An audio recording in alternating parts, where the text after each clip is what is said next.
A paz do Senhor Jesus Cristo, meus queridos irmãos e irmãs. Faremos hoje uma análise exegética do Salmo 34, a partir de uma perspectiva judaica tradicional, considerando o contexto cultural, religioso e linguístico do mundo hebraico antigo. Vamos versículo por versículo do texto, dentro do Tanakh, a Bíblia hebraica. Vamos iniciar nosso estudo? Preparados? Vamos em frente então. O Tehilim 34 é atribuído ao rei Davi e relaciona-se a um episódio no qual ele entrou na presença de filisteus e fez-se louco para escapar. Aqui há um paralelo narrativo descrito em 1 Samuel 21, 10 a 15. A tradição midrástica e os comentaristas antigos veem o Salmo como testemunho de livramento divino, numa situação de perigo pessoal, onde Davi experimenta salvação e responde com louvor público e ensino moral. Culturalmente, fala-se de um rei fugindo entre povos estrangeiros, os filisteus, onde a insegurança e a necessidade de providência divina eram reais. Esse pano de fundo explica o tom de gratidão pessoal que se transforma em exortação comunitária. Eu experimentei, vocês podem experimentar. O salmo começa em primeira pessoa, com testemunho de louvor e ação de graça. Passa para convite, para uma convocação ao povo e observe o versículo 8, que está no plural imperativo. Provai e vede que o Senhor é bom. Provai e vede, temei a Hashem. O Tehilim descreve ainda comportamento e recompensa do justo versus o ímpio e termina com bênçãos e segurança divina. Ou seja, neste salmo há testemunho, convite, ética, promessa e resultado, bênção final. O salmo também é repleto de técnicas hebraicas, como paralelismos semíticos, com os sinonímicos e os antitéticos, emprego de imperativos coletivos que trazem chamado à experiência e à observação, imagens jurídicas e agrícolas ocasionais e uso de termos teológicos centrais, como terrilá, que é louvor, irá, que é o temor, o respeito reverente, hesed, que é bondade, beneficência, panhim, que são traduzidos por rostos, olhos do Senhor, ou também providência. Linguisticamente notável é o Tehilim 34, pois seus versos são curtos e diretos, que é marca de ensino prático. Repetições enfáticas também existem em vocabulário de experiências sensoriais. Os verbos ta'amu, provai, mais o erru, vede, é uma convocação à experiência prática de bondade divina, que é tema central na recepção judaica. O primeiro versículo diz: louvarei ao Senhor em todo tempo, o seu louvor estará continuamente na minha boca. Aqui há o sentido de Pechá, onde Davi promete um louvor constante, que nasce da experiência de livramento.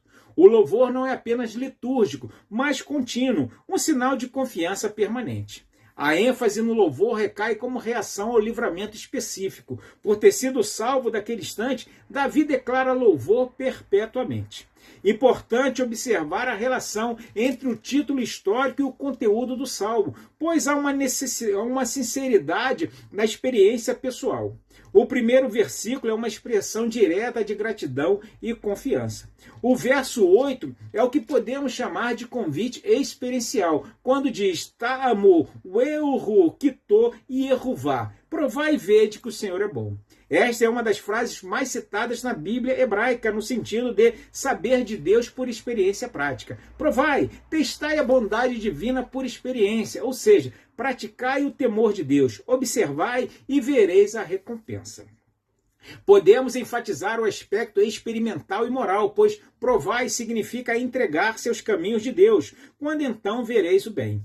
Quem segue o caminho justo experimenta proteção e bênçãos. Provar a bondade de Deus envolve também percepção espiritual, um reconhecimento que se manifesta quando a pessoa persevera em temor e obediência.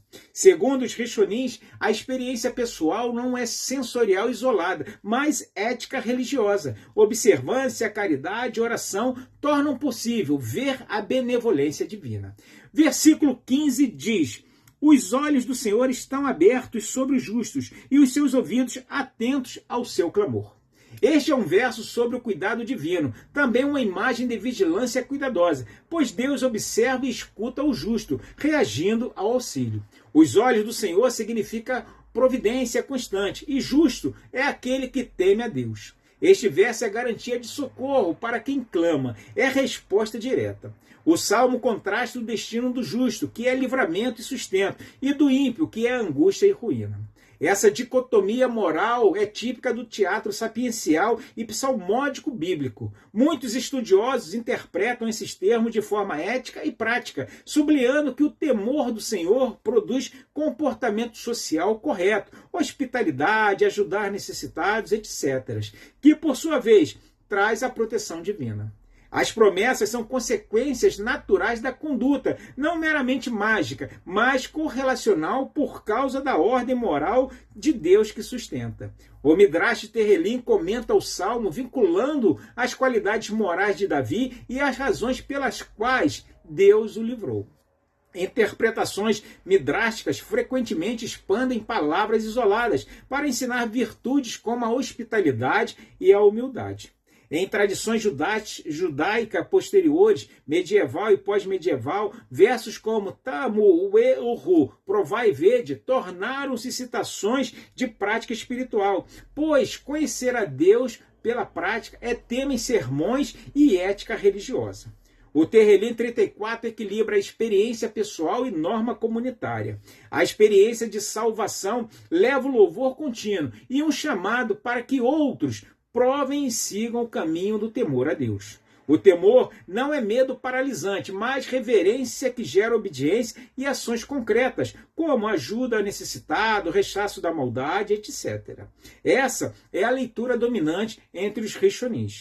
O olhar e a audição de Deus sobre o justo mostram uma providência relacional, pois Deus responde ao clamor dos humildes. E isto cria um padrão de confiança ativa, não passiva. E por fim, o Salmo conclui com bênçãos e reafirmação de segurança. A presença de Deus sustenta os humildes. Ressalta ainda a relação histórica com o episódio de Davi, pois o Salmo é canção de gratidão e ensino. Chegamos assim, meus irmãos, ao final deste vídeo. Esperamos que este estudo do Salmo 34 motive cada um de vocês a nos acompanharem na análise dos salmos seguintes. No próximo vídeo, analisaremos o Salmo 35. Enquanto isso, acessem nosso canal no YouTube. Assistam, compartilhem e se inscrevam para serem avisados todas as vezes que lançarmos um vídeo novo. Fiquem com Deus e que Deus os abençoe em Cristo Jesus.